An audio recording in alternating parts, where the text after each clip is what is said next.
یہ ہے زکوٰۃ اسلام کا ایک فریضہ ہے۔ قرآن میں پروردگار نے نماز زکوٰۃ دونوں کو ساتھ ساتھ بیان کیا۔ رسول کریم صلی اللہ علیہ وسلم جب دنیا سے تشریف لے گئے، کچھ لوگ ایسے پیدا ہوئے جن کی یہ ذہنیت بنی کہ ہم تو نبی کو زکوٰۃ دیتے تھے، اب خلیفہ ہے، خلیفے کو ہم زکوٰۃ کیوں دیں، ہمیں دینے کی ضرورت نہیں ہے۔ حضرت ابوبکر صدیق رضی اللہ تعالیٰ عنہ نے اعلان جنگ کر دیا اور فرمایا جو نماز اور روزے کے درمیان فرق کرے گا، جو نماز اور روزے کے درمیان فرق کرے گا، فرق کرنے کا مطلب کیا ہے کہ نماز کو تو فرض سمجھتا ہے، زکوٰۃ کو فرض نہیں سمجھتا، کہ اس کی گردن اڑا دو۔ اس زمانے میں لوگوں کے پاس جانور ہوا کرتے تھے، تو راہ خدا میں زکوٰۃ میں وہ جانور وغیرہ دیا کرتے تھے۔ حضرت ابوبکر صدیق رضی اللہ تعالیٰ عنہ نے فرمایا کہ اگر کوئی آدمی جو جانوروں سے زکوٰۃ دیتا تھا، تو جب جانور کی زکوٰۃ دیتے ہیں تو اس کی رسی، اس کی نکیل بندھی ہوئی ہوتی ہے، نکیل نکال کے کوئی نہیں دیتا۔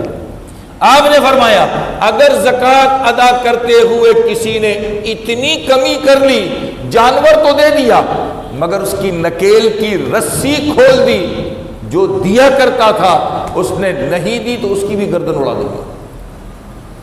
رسی کی کیا حیثیت ہے؟ لیکن لوگوں کے دماغ کو کھول دیا، اس کو اتنا ہلکا مت لو۔ قرآن میں اللہ نے نماز اور زکوٰۃ دونوں کو ایک ساتھ بیان کیا ہے۔ اب جو اس کے درمیان فرق کرے گا، ایک کو فرض سمجھے دوسرے کو نہ سمجھے، تو اب اس کی گردن اڑا دی جائے گی۔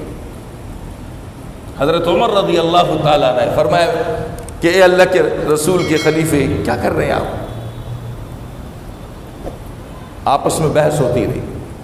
حضرت ابوبکر صدیق رضی اللہ تعالیٰ نے دلائل سے ان کو قائل کیا، سمجھایا، تو حضرت عمر رضی اللہ تعالیٰ نے فرمایا کرتے تھے جس چیز کے لیے اللہ نے ابو بکر کا سینہ کھولا، میں وہاں تک نہیں پہنچ سکا تھا،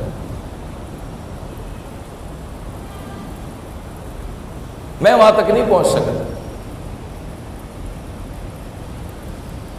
اس لیے زکوٰۃ اسے تاوان نہ سمجھیے۔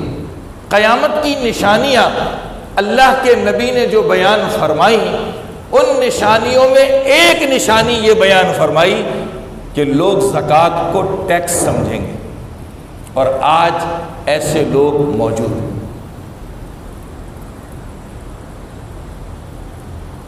لوگ زکوٰۃ کو ٹیکس سمجھیں گے۔ آج گورنمنٹ کے ٹیکس ہم پر لاگو ہوتے ہیں، ہم گھنٹوں اس پر تبصرے کر رہے ہوتے ہیں، یہ نیا ٹیکس آ گیا، یہ اتنا بڑھا دیا گیا، یہ کر دیا گیا، وہ کر دیا گیا۔ پتہ نہیں دیتے نہیں دیتے ہو تو سب آدمی خود جانتے ہیں، کیا کرتے ہیں کیا نہیں کرتے سب آدمی خود جانتے ہیں۔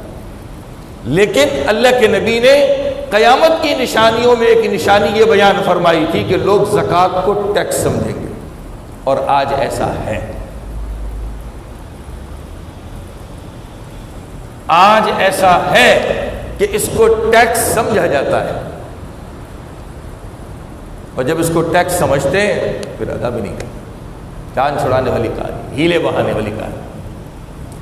آج حیرت کی بات ہے، ہم لوگ دین کے بارے میں اتنے جری ہو گئے، ہماری زبانیں قینچی سے زیادہ تیز چلتی ہیں، بولنے سے رکتی نہیں، سمجھ کچھ نہیں آتا، بولتے رہتے بولتے رہتے بولتے رہتے بولتے رہتے، اور ایک حربہ نکال لیا، مولوی صاحب اس معاملے میں کچھ کیجئے۔ یہ مولوی صاحب کے گھر کا معاملہ تھوڑی، اللہ رسول کا معاملہ ہے، اللہ رسول نے لاگو کیا، مولوی صاحب کیا کر سکتا ہے؟ دین مولوی اپنے پیٹ سے بیان نہیں کرتا، اللہ رسول کا بیان کردہ دین لوگوں تک پہنچاتا ہے۔ عجیب عجیب سوچیں بن گئی لوگوں کی۔ بہرحال